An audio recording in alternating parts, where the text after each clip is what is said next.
Kaya nakita nyo yan? Moisture absorber. Ibig sabihin, yung humid or yung humidity or moisture sa aming kwarto is na-absorb nito.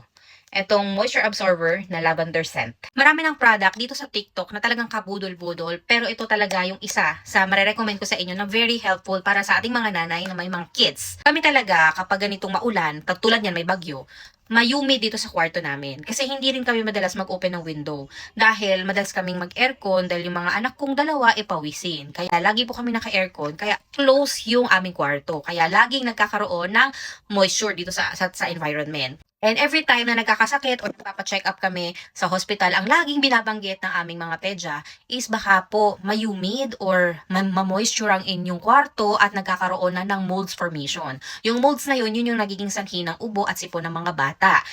Yun ang karaniwang dahilan sa amin ng pedya namin dahil hindi naman kami na-expose, wala namang mga tao dito sa bahay, kundi kami lang talaga. So, yun yung nakikitang reason ng mga pedya namin is the mold formation dito sa kwarto namin kapag ang kwarto ay may humid or ma-moisture. Kaya simula nung bumili ako nito, etong moisture absorber, nabawasan po talaga yung humidity dito sa aming kwarto. Ito sobrang mura lang nito Unlike yung mga dehumidifier, dito na lang ako bumili, nagtrinay ko lang muna siya kaysa bumili ako ng dehumidifier kasi mas affordable siya. Pero grabe yung tinulong sa amin nito dahil simula nang meron na kami nito, less na talaga yung ubot sipon ng mga anak ko and less na rin yung pagpapacheck up namin sa doktor. So, very helpful nito sa atin, lalo na kayo kung meron kayong mga kids kagaya namin at masyado ring ma-moisture yung environment na kwarto nyo, kulob, or nagkakaroon na ng molds. Ito po yung solusyon. Ito sobrang mura lang nito pero laking tulong nito when it comes to finances pagdating sa pagpapacheck up at pagbili ng gamot ng mga bata. Iwas din sa ubo at sipon.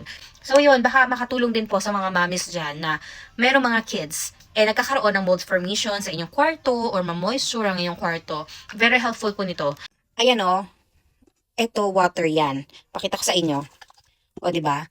Kapag na-touch nyo na itong level na to, ibig sabihin, okay na siya. Papalitan na siya. So, halos mapu-full na rin siya. Palitin na tong moisture absorber namin. I-try nyo na din and ilagay nyo siya sa mga kwarto nyo. Sa tingin nyo, less ang expose sa outside.